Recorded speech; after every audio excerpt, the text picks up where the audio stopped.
let's check in with our friend and local voting expert, the clerk from West Bloomfield Township, Debbie Binder. Clerk Binder, hello. Welcome back to the MegaCast. Hi, Dave. Thank you for having me again. So good to have you. So that's the breaking news today. Did we get that right? It's a little bit incorrect. Let me straighten that out. Okay. Okay, so we just got news as well. The first Bureau of Elections information came to us this morning. I think it probably broke to us after the news. But what they are going to be doing is sending absent voter applications to everyone who is not already on the permanent absent voter list.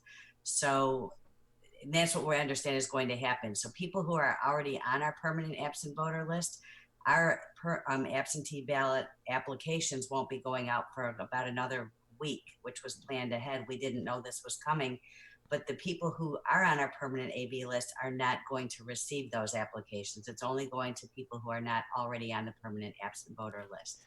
Okay, so basically what is going to happen is everyone in the state is going to be invited either because they already were an absentee voter or if they are not, they're going to get an invitation to participate as an absentee voter, every voter in the state of Michigan, for the May and the fall elections. Is that correct? Correct, but it's important to remember that absentee voting is a two-step process. So first you have to fill out an application and send that in, and then we send a ballot. And the way I explain that to people that makes sense is if we sent in a ballot in perpetuity to an address, that ballot would keep going to the address, people would move, people would pass away, that ballot would keep going. So we send that application until we have reason not to send it anymore, that someone has died or there's a reason that they wouldn't receive it. We've been notified that they've moved.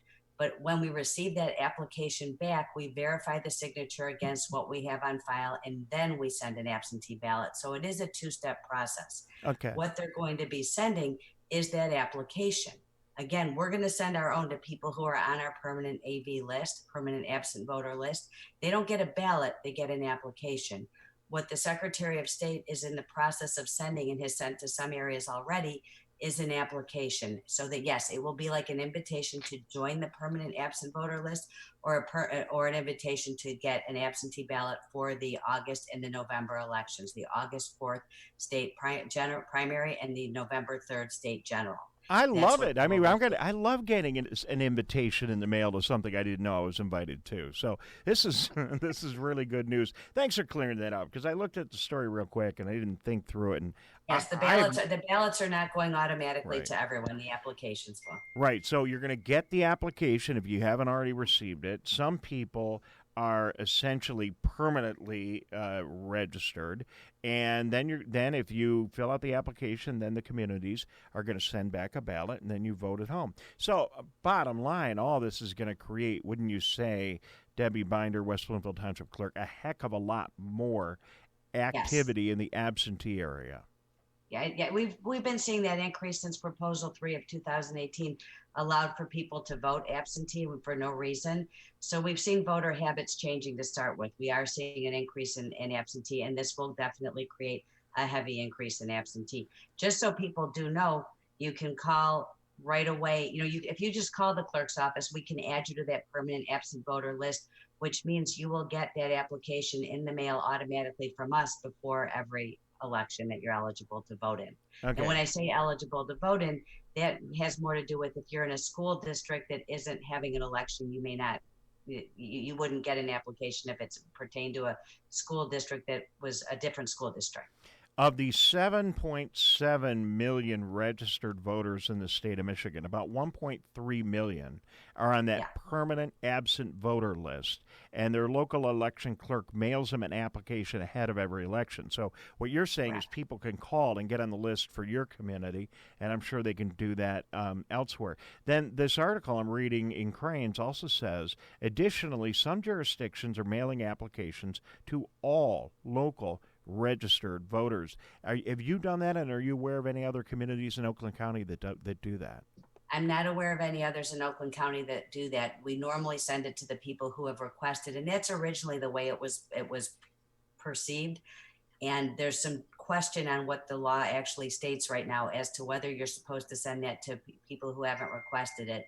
I think we're going to see changes coming in there's different interpretations, but we do send it to everyone who requests, and we've worked hard to make that opportunity available to everybody. We have done some advertising on it. We have spoken heavily about it. There have been multiple posts on the Facebook page. We have a fill-in actually a fill-in form on our website for people to sign up for the permanent AV list. And it's as easy, again, as calling the clerk's office at 248-451-4848. We check a box in the qualified voter file, which is the Michigan database, and you will automatically get that application. So we have increased by effort, we have increased that permanent absent voter list from about 8,000 voters to about over 13, almost 14,000 voters, which we're at about 25% of our registered voters are now on that permanent absent voter list, but it's an option for everybody. All right, and regardless of what community people are in, they can do the same thing with their community. And if somebody calls you and they're a Bloomfield Township resident, you'll give them the clerk's number over there, and I'm sure vice versa. You guys all work together on this. We all work together. I was on with the Bloomfield Township Clerk till 1 o'clock this morning. So yeah, we all work together. We share information. There's been a thread going, on Facebook and sharing information, but most of us got a Bureau of Elections. We had heard that some people were receiving these applications, but we didn't get official notice until this morning. All right, I got to scoot along because Brenda Carter is waiting to chime in on the show here. But before I go, final question. Please, Debbie, you do a great job. Don't take this the wrong way. But we had an election not too long ago where we had so much participation. Nobody expected it, and we didn't print enough ballots, and it was really a challenge. I'm just worried here with all this absentee voting happening, and it makes sense. I mean, who wants to stand in a line 6-foot distancing and go vote in person in this environment? I get it. I know a lot of people will want to do that, but are we really ready? And do you have some work to do in the other communities to gear up for this level of absentee voting? I think to gear up, yes. So it's going to take more staff than we've had. But there's one where we ran out of ballots was a completely different scenario. That was it was in 2018, and the numbers were hard to predict. So the county orders the ballots, and the county ordered accordingly to a formula that they used based on prior elections, and the turnout was historic.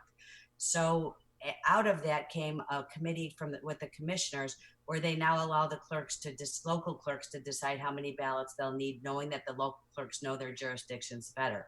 And we are now allowed to order 100% of the ballots for the population, or for our registered voters. In other words, for each election, if the local clerks feels that it will have significant turnout, we may order ballots that represent 100% of our registered voters. Right, so well, I don't foresee that happening again. All right. Well, I didn't mean to make light of that problem. That was a long time ago, and I know that won't happen again. But this is going to be a different election. I mean, we're going to have a lot more people voting absentee. I'm just thinking, and we got to go, but I'm just thinking, well, sometimes the results come out differently. It's a different process. You got to handle those ballots differently. So on another day, I'd love to chat with you about all that.